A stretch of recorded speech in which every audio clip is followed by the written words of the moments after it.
de assistance humanitaire d'urgence pour Kalkounti. Assalamu alaikum. Harabele salmini on il faut se rappeler que haray ko dum do ko santi adama on ci be kameden Belgique pour pardonner ndo on tini no ha joni haray de livre de bigi heddi no de fi kam wadu Ramadan kameden musibe haray ko sam anditi ay sato wa sato do haray ay sato ko bien sûr ko dio mo fot mo nek station kanko ju mama ko be woni fu ñeto ko ya joni hiden dar nangol. Au moment venu, on va continuer le projet, Inch'Allah. Donc ça fait vraiment pitié. Vraiment, on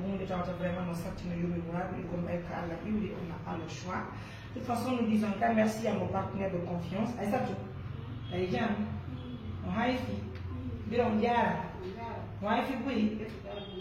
Alhamdulillah. Quand nous avons cette station, Joni on jettime yaysatu jam ni wona ka suudu a yayi ka buuɗo to ni suudu kam wonno on andi ko nde ande ittilan toon addilan kam tawi ala kam wona hako ɗo on tarminayi ƴettuɗomo yolde on toon jinduɓe aysatu ko traabo ka ɗum ɗon kam o jindi to hayni aysatu few acce o janga harmo jindalka saare ñameteji mon ɗi lanni bere moƴo bele len ko wawi ko wawe waltade na ɗum haɗuɗen ko ɗum woni ɗo wadde kadi inañani fotunoɗen ɗo mbeɗa yeyta wotugo sakunde min wayri haylade no siraɗaɓe mi wayri haylade hay ɗo ni e hokkutuno yaade derti to kam wonno to ɓengu yaaya ɓiɗɗo yaaya esira maɓɓe no feƴƴini ɗino esiraɗamɓe hay ɓen yahaali yettude non non so tawi woni hunde waɗi ka famille ɗo waynan noddugol may sato noddalan wondirana ɗum ɗon o yahay sans probléme so ɓe mari kadi feere ɓen ɓowta o yahay sans probléme soko fatunde ma haaji so waɗi oma jokkon haadi bolondari fantike ko woni jonnugol ngol hande kadi ɗaɓɓugo piiji ka yaasi haɗa jeppine ka suudu accon joni ɗum jangga sey sato jangi o nafa hen piiji ɓuyi oma marqué la cause en fantike donc alay so tawi woni esatu jangi ɗo o nafiya hen piiji ɓuyi en fantike ka ñamitigi ɗi kadi accon israel mum defano ñamitigi on nani ko min ƴon ko onon ko yiyata biro aysatu yaaye ko fotine mum waɗa l'école mum waɗa hanno woɗi ko ñaama ko ɗum ɗo woni faaliyano wona jom mbiya ko l'école o arta rawta ko ñaama hara e fantimmo ƴaala en fatotini ɗon ka be noon ɗum naani ɗum ɗo mi wii si ñamitegi ɗi yeeyi koyo accu ñamitigi ɗin jum kanko iyo on israel mum o defanon je suis en émission o yiyanon ɗuma o defanon piji ɗi maintenant son fanta e famodiri on jaɓi on bañe ɗon kaara ha joni jaɓa almudo tali mesdames messieurs c'est pas une chose qui est facile on tini bureau so tawi woni ñamitegi ɗi naɓama on joytide ñamitegi ɗin kanko o defanali on hay piiɗi mo ñaɗo mati si foti si ñamitegi ɗi yeey fof ko vraiment ramo défandi on ɗo ñamude aysatu no ñamude ñande goɗo aysatu ɗum ɓuure toɗo fof ko itane on ɗiɗo ɓiki on va manqué la cause donc ara en fatodiri nene haray mi joni to mi jeejono julɗo jeedirte waɗe ɗum ko ɓen yiyon ɗon acco ñamiteki ɗin defa on nafa ɗon aysatu kala siwi kala koɗo ñama ɗum ko yenten wayi ɗum fof ñande goɗo o jiyo mum ɗo wawi wonde lanɗo hara o nafa e annama fof o nafa leydi men ndi o nafa hoɗo mongo o nafa kala innaɗo yiiɗo miskinaɓe hawɗo leydi ɗo mi nasa on fatti haray noon mbiɗe weltani kadi partenaire ɓe fof o yittini ɗum ɗo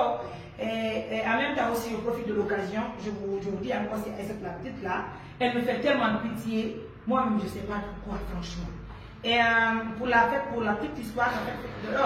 j'étais tellement occupée j'ai vraiment oublié pour la petite et pourtant mi nodduno mini